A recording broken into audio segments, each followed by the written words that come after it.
Welcome to the Joy of Connecting, where modern professionals share stories of meaningful connection and how it can increase business success, unlock career growth, and create personal happiness.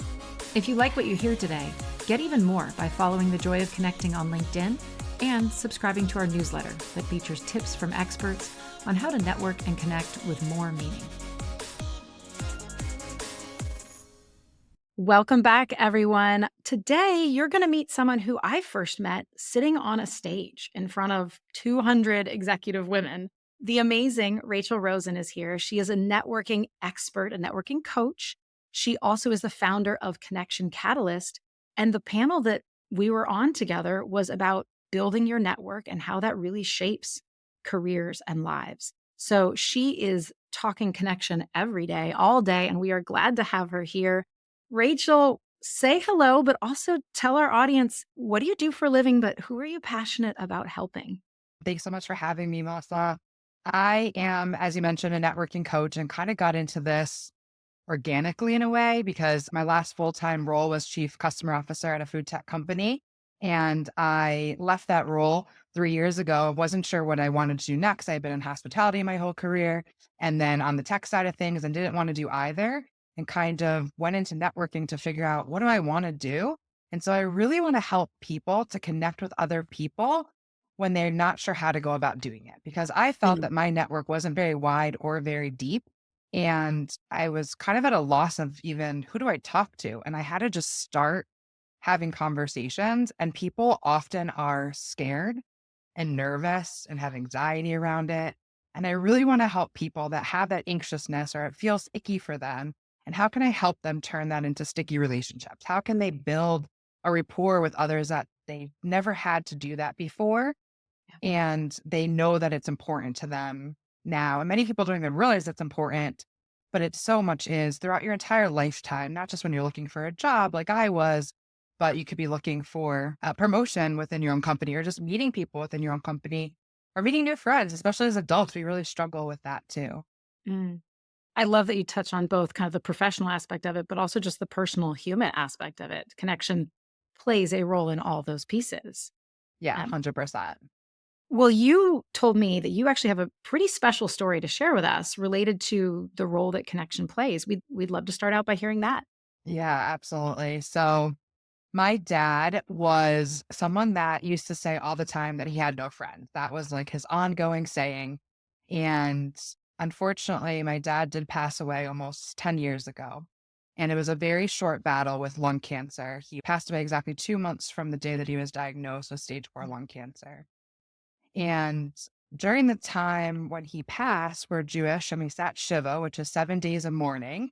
And it's a time for people to come to your house to console those that are left behind, but also tell stories about the person that had passed. And I learned more about my dad in those 7 days than the 70 years that he was alive because he never told us anything about himself. But he was a businessman and he went every day to the gas station in town. I grew up in a small town in upstate New York, and he would get his cup of coffee, his newspapers, and his lottery tickets. Hmm. And it was a place of community where there are other business people that went. The cops in town always went first thing in the morning, and the gas station attendants. It was one of those gas stations where they pump the gas for you as well. And one winter, my dad noticed that the gas station attendant, his hands were bright red and chapped and just, he didn't look good. And my dad simply asked him, "Hey, do you have any winter gloves?" And the guy said no. So my dad hopped in his truck, went down to Lowe's and picked up a pair of industrial winter gloves to give to this gas station attendant. And it was one of those things that my dad would do all the time is just help somebody without them even realizing that they would need something. But he would ask questions that would allow him to really learn about you. And once he did, he made that connection.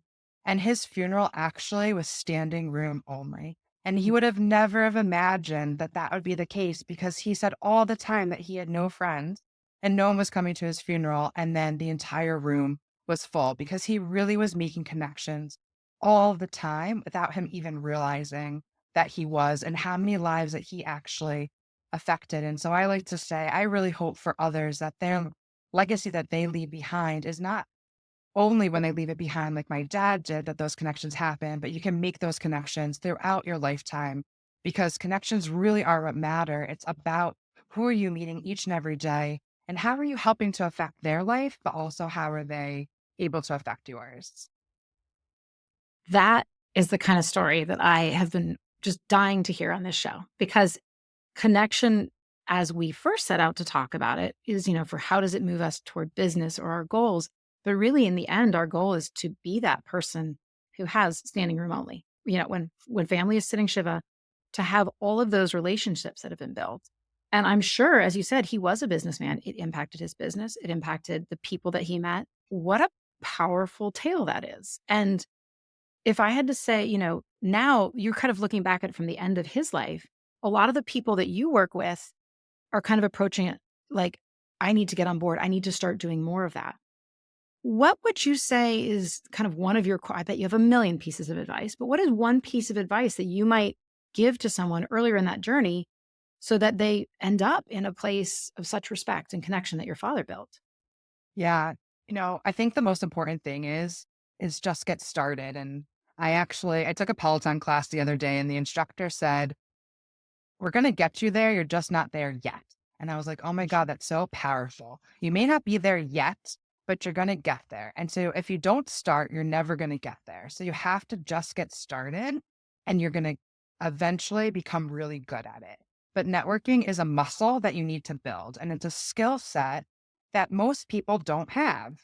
But if you don't practice and learn that skill set, you're never going to be able to get better at it.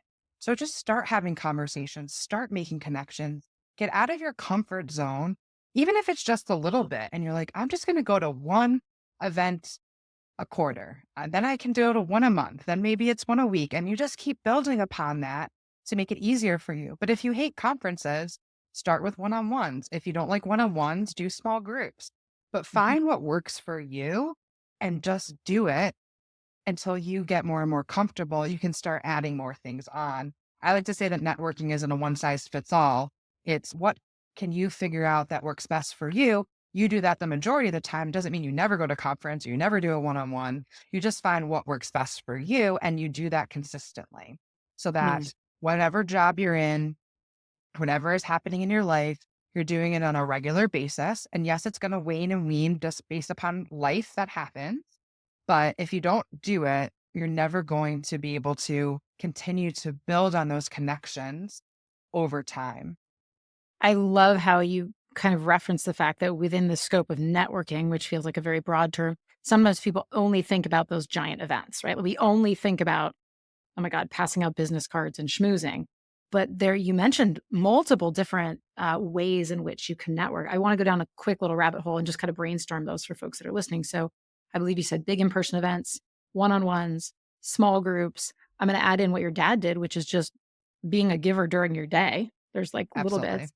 Anything else obvious that comes to mind that should be in our roster of like, what could I do just to start networking? Like, what are the things maybe? I mean, the other thing is breaking it down between in person and virtual too, because you can do all of those things in person or virtually. And a lot of people feel like, especially if it's a conference, I can only do, or if it's large group, I can only go to a conference. But a webinar can count as a virtual large group where you're Yeah. still able to meet a lot of people. Maybe you're going into breakouts. Maybe you're just seeing a whole bunch of different people as well. Mm. But that's generally how I categorize it because it makes it easy for people to compartmentalize what am I doing and what works for me. I mean, I have other tips around how to reconnect with people that you've connected with before. But if you're starting from scratch, let's try to figure it out based upon those buckets. I love that. Hope everybody's listening. Do what works for you if you're in the getting started phase before you're pushing out your comfort zone. I love that. And I think you're right. The digital in person is usually a very clear, somebody's usually much more comfortable in person. They find it easier, or they really don't find in person easy. So Yeah, exactly. great line. When you're, let's say you're at an in person event or you're meeting them one on one, I'm sure you've got a host of these. What is a question that you ask that you find leads to really good networking, leads to building strong relationships or connections? So I'm actually going to give you a framework if that's okay, because Please do. Yes. this is what I like to have conversations or teach people around this, which I call the three P's. And the three P's are personal, passion, and problem. So ask a question around something that's personal. So what may be something that's surprising about you? What's something that I wouldn't know from looking at your LinkedIn? I spent some time looking at it, but what else could I know about you, for example? Yeah. For a passion is what's something that you enjoy doing outside of work. I actually have that on every Calendly link that I have for anything because I Mhm. can use it as a conversation starter. And people like talking about what they're passionate about. You may not enjoy their passion, but they do. And it's about them and learning about them that can lead to more things. And maybe you're going to end up being passionate about it and you never even realized because you didn't know about it. And the last one is a problem. So, what's something that you might have challenging right now? There's lots of different questions for all three of those. Those are just examples of a personal passion and problem. But with a problem specifically, people will never, ever forget you when you help them solve a problem. Mm. And that's one of the reasons why I really help people focus on that and constitute that question in different ways depending upon the situation. But for example, if you're a job seeker, you're going to be looking for a job because you're going to help a company solve a problem. Yes. Yes. I And so if you know I've what seen they're that so much. Yes, recently especially. I'm like, "Don't go out looking for the job. Go out and say, 'What are you guys working at company X? I'd love to hear what you're working on now. Tell me more about where you're stuck.'" Something that lets you deliver the value. exactly. Mhm. Exactly. Because then you're delivering your value and people are getting to know you a little bit more. And Yeah. even if it's a personal problem, maybe someone says, you know what, I've just been having the worst time sleeping right now. I just don't know what to do. And you're like, oh, well, let's brainstorm through that. Have you tried this? Have you tried that?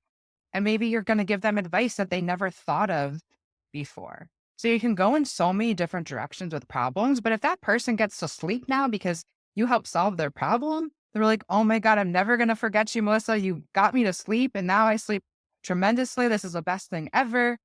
So those are the three things that I like to have people think about when you're forming questions or how can you form questions.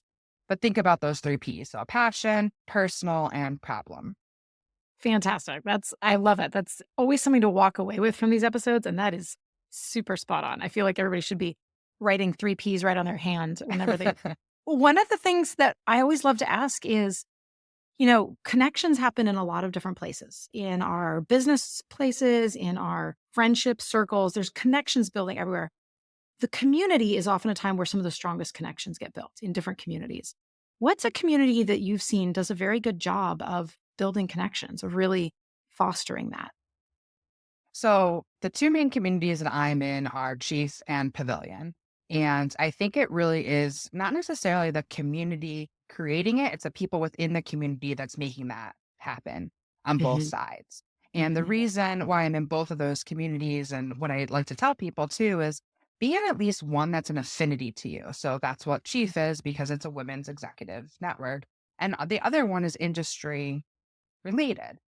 I'm Mhm. no longer in B2B SaaS type world, but because I really love Pavilion and I still have connections in there, I still am very active and continue to build community there. And I still do ancillary work to an extent, like I can work with sales teams and things of that nature.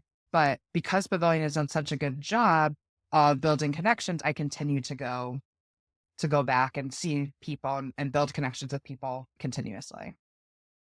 That's spot on. I love your distinguishing too, looking at the communities you're a part of and thinking which ones are industry kind of career specific and which ones are affinity, because we do need both.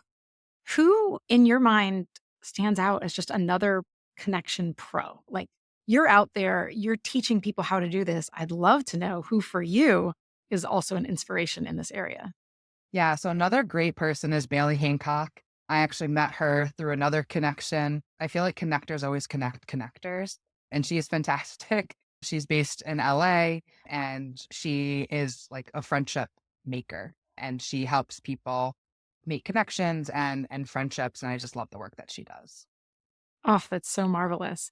I could keep you here all day, but listeners, Rachel has a wealth of information that she brings to the classes she teaches, to the folks she works with. So tell our listenership, where can they find out more from you, Rachel? Where should they go? Yeah, so I have lots of content on LinkedIn that I'm always posting. I also have a free webinar once a month that I offer. Anyone is welcome to come to that webinar. The link is on my my LinkedIn, but they can always reach out to me as well. And if you are based in New York City, I do small group dinners twice a month for entrepreneurs and executives. And that information is on my website, and you're more than welcome to apply to attend. But the goal there is to bring together people from different industries, roles, genders, and generations to have a conversation, because it's great to be in communities where we have similarities, but we rarely get spaces where we don't have similarities. And how can we connect with people that aren't like us? And how can we learn from them? And that's the purpose of why I created those dinners, is so we can be outside of those circles and make connections, because we find a lot of value in that when we don't even realize that that's the case. But there's not a lot of spaces like that out there. Oh, I love that. And somehow I didn't know that you were doing that. In all Yeah. the things I know you're doing, I didn't know that. Very Yeah. excited. Link will be in the show notes for everyone who's listening. I think anybody who's in the New York area needs to get up and attend. Yeah. Definitely come. Um, Thank you for sharing your expertise today. It's been great to talk. My pleasure. Thank you for having me, Melissa. I really appreciate it. Thanks for tuning in. If you enjoyed the episode, please leave a review to help us reach more listeners. Have a story of your own to share, or know someone who should be on the show? Visit www.joyofconnect.ing and let us know. Now go send a short message to someone you've been meaning to connect with. You never know where it might lead.